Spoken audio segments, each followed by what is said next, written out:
Hello everybody, and welcome to our next talk in today's events. And today's speaker is Brooke Line, who is a barrister at Landmark Chambers, and happily for this talk she has also been one of the barristers in the Trecarrell case, which is a landmark case about the connection between gas safety and Section 21.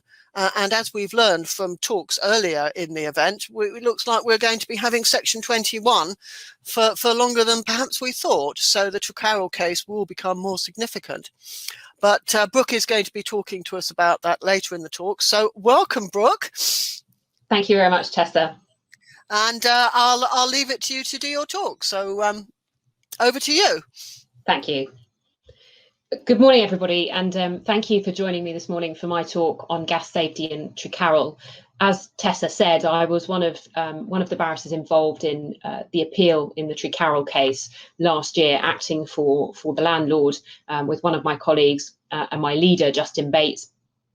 And I'm going to spend some time this morning talking to you about gas safety more generally, and then I'm going to spend quite a bit of time talking about Trecarrell in particular.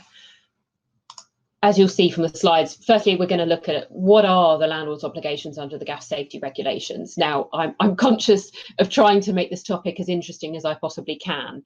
Gas safety is not necessarily in and of itself the most interesting topic, but I'll do my best to make it interesting.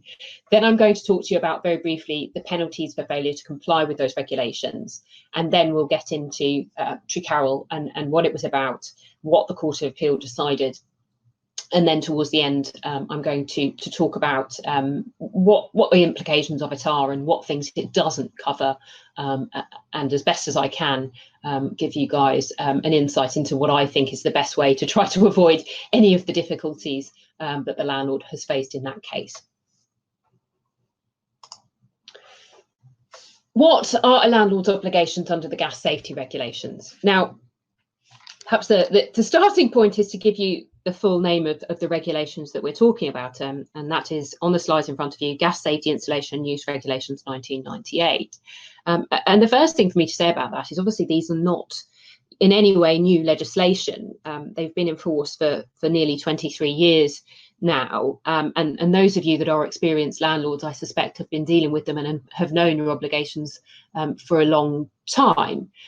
That being said, I often encounter, and it's not representative of most landlords, but you always find certainly newer landlords or landlords who perhaps haven't spent as much time investing in understanding the regulatory framework, that I often occasionally find, and it's normally the landlords that have got themselves into difficulty, landlords who say, well, I didn't know anything about those regulations.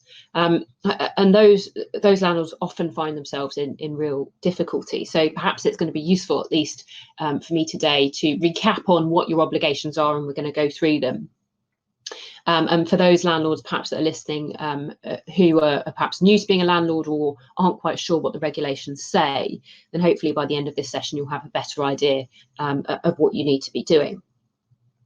So the first regulation we're going to look at is, well, the key regulation under the 1998 regs is Regulation 36, which applies to landlords and is about what you need to do as a landlord to ensure that a rented property is compliant under those regulations.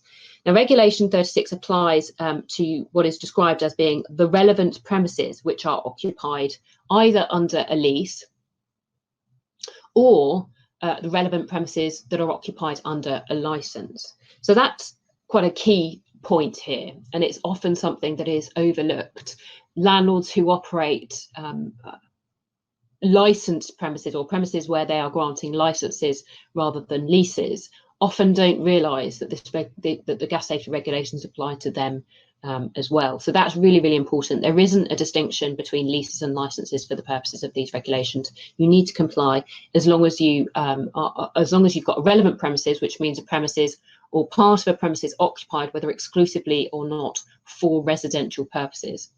And another key point to take away from that is it says whether exclusively or not for residential purposes.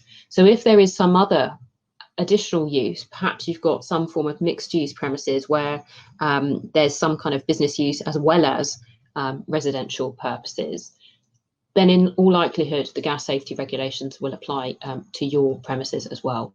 So it's really important to make sure you fall within the regulations, and if you do, that you are complying. Perhaps also, Brooke might mention that it also applies to lodgers, because I'm sure many lodger landlords won't know that. Yeah, absolutely, Tessa. So a lodger landlord who has got a lodger staying with them, presumably under some form of license, though not necessarily, but often it will be a license type scenario. Yeah, as I say, you're going to be caught by the regulations. You need to make sure you're complying with them, definitely. Okay, so regulation 36.2 includes what I've described as the maintenance obligation. Okay, and what it says is that every landlord shall ensure that there is maintained in a safe condition any relevant gas fitting and any flue which serves any relevant gas fitting, so as to prevent the risk of injury to any person in lawful occupation or relevant premises. Now, the first thing to say is that it says every landlord shall ensure, so shall is compulsory, that there is maintained in a safe condition. So that is a continuing obligation that is without qualification.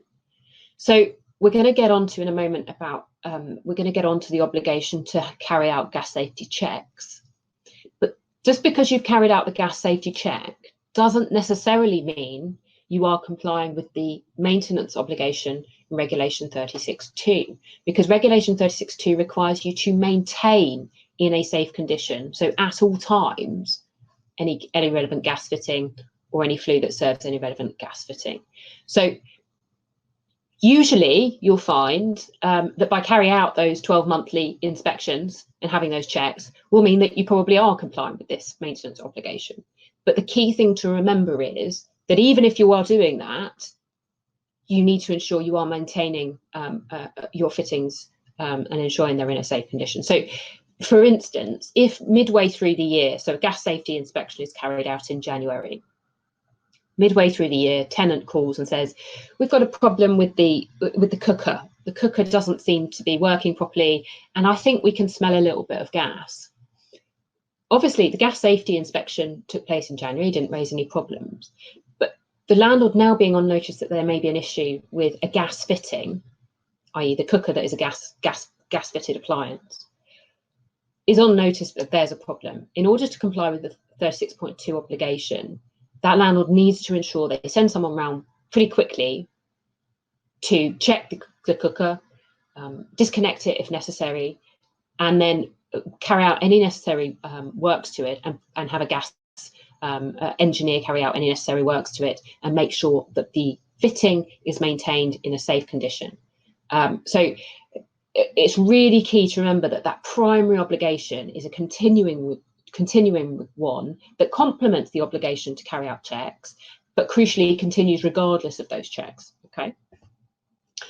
In this context, landlord means exactly what you think it's going to mean. The definition in the regulations is that it's the person for the time being entitled to the reversion expectant on that lease, which in ordinary language means the person who granted the lease or license, and when that lease or license expires would be entitled to possession or the reversion, so would be entitled to the property thereafter.